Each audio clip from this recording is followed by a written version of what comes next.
world look if Microsoft bought Square Enix, which looks like it was on the table at one particular time and perhaps even could still be on the table. I mean, I guess we'll have to see how all this stuff works out, but a lot of these little tidbits are just absolutely fascinating when you see them. And as an Xbox fan, I'm just like, wow, man, this is wild. Like, this is actually wild to see what Microsoft could actually pull off and what they've been able to kind of accomplish. I mean, again, there seems to be a different set of rules and things that is acceptable for Sony and not Microsoft. So, I mean, I don't know if these things would actually kind of, put these things out or whatever.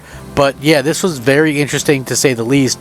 And I'm sure that a lot of you are going to want to hear a lot about this. Microsoft actually was interested in buying Square Enix and add Final Fantasy to Xbox and Game Pass as well. More evidence have been uploaded in the ongoing hearing between the FTC and Microsoft. And according to this new evidence, Microsoft had a plan to buy Square Enix back in 2019. Microsoft identified franchises like Final Fantasy that could add a lot to the Xbox first-party lineup, and the plan dubbed Project Phoenix, but it didn't pan out, unfortunately. Obviously, in the FTC versus Microsoft Corp hearing, the big news just keeps on coming. As part of the new evidence uploaded by the FTC, we now know that Microsoft once had a plan to acquire Square Enix, fittingly dubbed Project Phoenix. Microsoft Gaming CEO Phil Spencer and other Xbox leadership considered buying Square Enix way back in 2019 to add Final Fantasy and other properties to Xbox first-party library, which would bolster Xbox Game Pass and provide new titles for the then upcoming Xbox Series X and S consoles. Much of the file is unfortunately redacted, but Microsoft noted at the time that in addition to core pillars like Final Fantasy, Square Enix would have granted additional development support through other studios and IP like Deus Ex. Microsoft also identified Square Enix having strength in mobile gaming, something that Microsoft has continually stated is a major reason for its ongoing attempt to acquire Activision Blizzard. Now, naturally, this plan clearly didn't work out, though Microsoft would go on to buy Bethesda parent company ZeniMax Media in 2020, adding Bethesda game studios and titles like Starfield to the Xbox roster. Now, clearly, and this is coming from Windows Central, almost anything has advantages and disadvantages. Going after ZeniMax Media was the far better move in this instance. There was a much closer relationship there, and integrating Bethesda to become part of Xbox seems like a much more natural fit than trying to get Square Enix on board. On the flip side, Sony has continued to aggressively go after Square Enix titles as exclusives, with Final Fantasy XVI recently launching with the PlayStation 5 exclusive and selling over 3 million copies. Impossible not to wonder what would happen in the other instance, but again, it's like if you could only have one, I think they went with the better choice, to be quite frank about it, because again, we're getting Starfield, which could be a generational game, and if you look at what Square went on to do, they sold off their entire Western division, including Crystal Dynamics, all the IP with that, including Tomb Raider, also including obviously the other games that they did. They also had some games that weren't really received that well, like the Guardians of the Galaxy game, which I absolutely love, by the way. I think that game was absolutely phenomenal.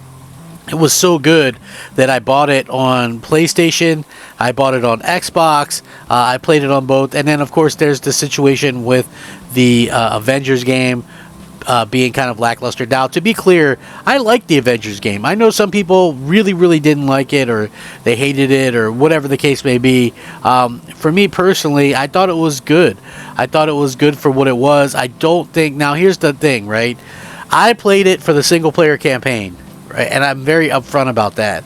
And it was good. It was a solid campaign. It was fun. Sure, it wasn't the Avengers from the Marvel movies, but I thought that's fine, because I also like the Spider-Man games, and that wasn't the Spider-Man from the Marvel movies either. And I like the Batman Arkham games, and that wasn't the Batman from Christian Bale or whatever. So it's like I never let that affect me. I think that overall I did enjoy the game and thought it was fun. Obviously the games as a service portions I don't think were great, but again, imagine a world where Microsoft would have been able to get Square and Final Fantasy in these games. I mean, I'm much happier with them getting, if they could only get one. clearly ZeniMax was the way to go because they have a lot of games that I like to play. So I think that is the distinct difference here going forward. And again, I love the fact that they're kind of all in on all the stuff that's going on in gaming. But what a difference that would have made. Could you imagine Final Fantasy and these games all going to Game Pass day one and things like that? I think that is going to be would have been huge. I also, again, I don't think that it's something that everybody could see, or because everybody is kind of caught up in this whole Microsoft wants to buy the entire industry, and again, I've kind of pointed to this numerous times that that's really not the case. Quite frankly, Microsoft didn't want to buy the entire industry, and yet they did their homework to make sure that the people that they did kind of look into buying would offer them some kind of reason to actually get into them. So to me, that's where I kind of see this kind of coming from, and I think Microsoft has done some pretty interesting stuff. I think obviously they're probably going to pick up somebody else after Activision. The hope is that the Activision deal goes through, but I still honestly I feel like Microsoft should 100% 100% anyway go after other studios after this. They need more than what they have, and they need exclusives, I think, is the thing that we have to kind of look at, right? It's not good enough to just get some more studios. I feel like they need to get some exclusives. They need to get these type of things going in a way that everybody can kind of enjoy what they're doing. They need more exclusive content. I would say that. Like, I'm fine with I'm perfectly fine with them going out there and making games like Call of Duty multiplat, but I feel like you still need a situation where you have content that's exclusive to your platform, right? Like, you still need that, and I feel like that's something that we'll probably consider to see. And look, the Final Fantasy stuff would have been Xbox exclusive, by the way.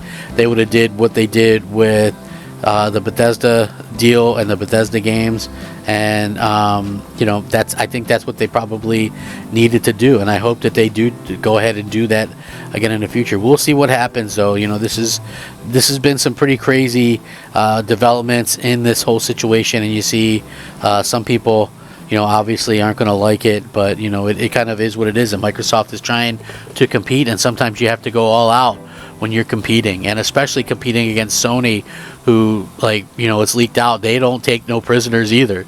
They don't respect Microsoft, they don't respect Xbox. All this kumbaya stuff from both when they're congratulate each other is nonsense. They hate each other. It's it is what it is. So they wonder why the fans get so much into it, and this is why. This is why. So I guess we'll see what happens long term. Let me know what you think. Rack 'em up. Crap.